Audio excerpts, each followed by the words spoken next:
Today we're back again comparing two full-frame lenses for Sony E-mount cameras, and they are the newer Sigma 24-70 F2.8 DGDN art lens and the popular Sony 24-105 F4.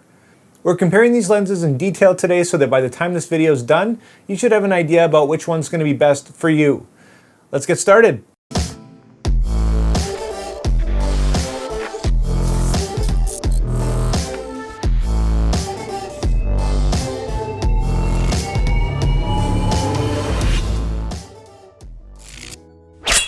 We've got another showdown for you today between the Sigma 24-70 F2.8 DGDN art lens and the native Sony 24-105 F4.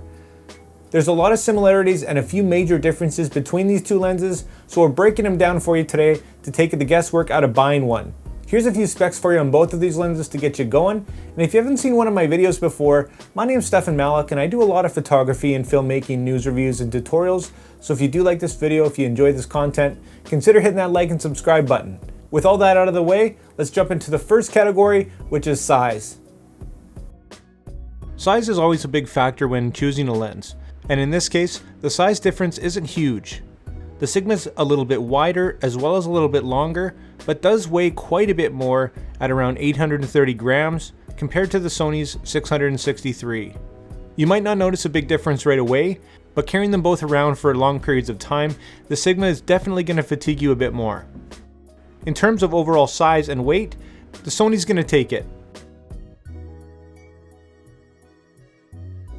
Next we'll have a look at the build, and both of these lenses are very well made. Great materials. The Sony, however, does have a bit more of a plasticky feel, and the Sigma, weighing quite a bit more, does feel a little bit sturdier. On the Sony you'll find a customizable focus hold button, an automatic manual focus switch, and an image stabilization on and off switch. This is one of the main differences between these two lenses. The Sigma also has an automatic manual focus switch, a focus hold button, but is missing the image stabilization. It does, however, have a little zoom lock switch. Also, both lenses are internally focusing and do extend as you zoom. Being a little bit bigger and wider, the Sigma also has bigger filter threads at 82mm compared to the Sony 77. I'm also happy to report that both lenses have a nice metal mount as well as a little rubber gasket for additional weather sealing. So when it does come down to build as a whole for these two, for me the Sigma's just going to have a little bit more confidence all around. And that's who wins it in this case.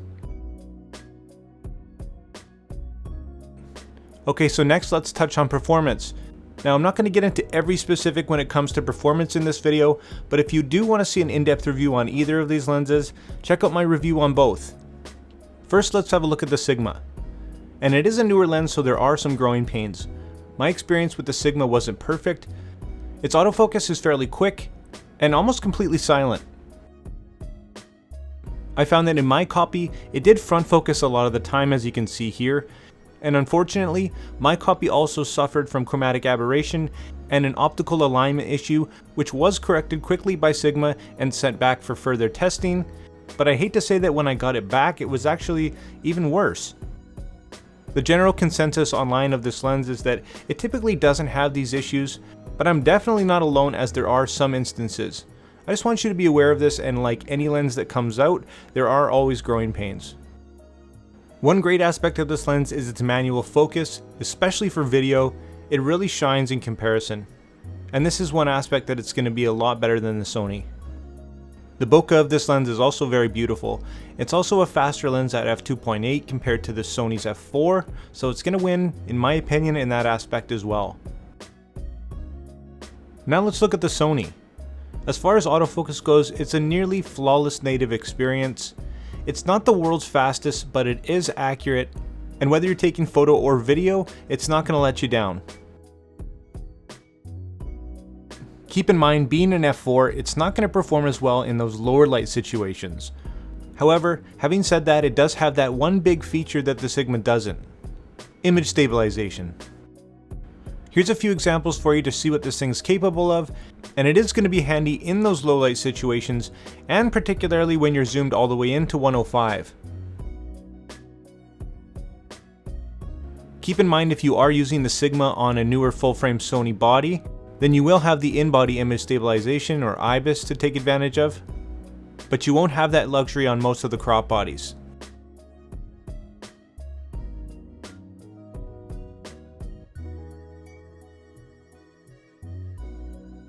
Overall sharpness of this lens is actually quite impressive, even into the corners, especially at 24mm.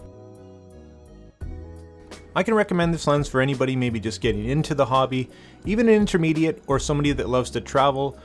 This is a lens that's going to let you do a lot of things decently.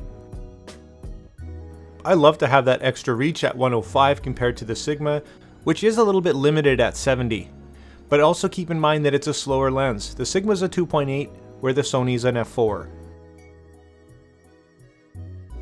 At the end of the day, assuming you get a good copy, both of these lenses are going to be quite capable. For performance, I'm going to set aside most of my personal experience with the Sigma, assuming that most of the copies are not going to have the issues that I had. And like I said, they're both capable in their own way, so they're both going to get the go-ahead when it comes to performance. Okay, so value. Coming in at $1,100 for the Sigma and $1,200 for the Sony, they're both pricey lenses. And we're at a point now where there's lots of great options for you, both cheaper and more expensive. Both of these lenses end up somewhere in the middle. For $1,200, although it does have image stabilization, the Sony is a little bit hard to swallow not being a 2.8. And for $1,100, I wish the Sigma was a little bit lighter and performed a bit better, but of course that's just my experience. The Sigma does have a 6 or 7 year warranty though, depending on where you're from, where the Sony only has its standard 1. Of these two lenses, when it comes to value, once again assuming you get a perfect copy, I would have to give it to the Sigma. Your perception of value, just like mine, is going to be different depending on your needs and of course as new things come out. So wrapping up, both of these lenses are going to serve you well. I would say that the Sony 24-105 is not quite in that professional range, where the Sigma 24-70 can pass for that. If great manual focus in video and a fast f2.8 is important to you, well, maybe consider going with the Sigma. If you really don't need that f2.8 and would rather trade it for image stabilization and some extra reach, maybe consider the Sony. At the end of the day, of course, it's going to be up to you based on your needs. Like always, here's my personal pros and cons for these two lenses.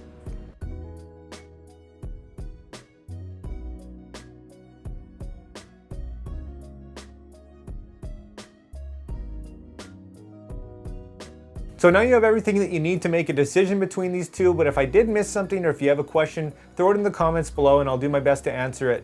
Guys, if this video helped you out and if you liked it, consider hitting that like and subscribe button, and if you want to pick either of these lenses up, I will leave affiliate links in the description as well. Like always, make mistakes, be yourself, and get out there and take some more pictures. See you next time.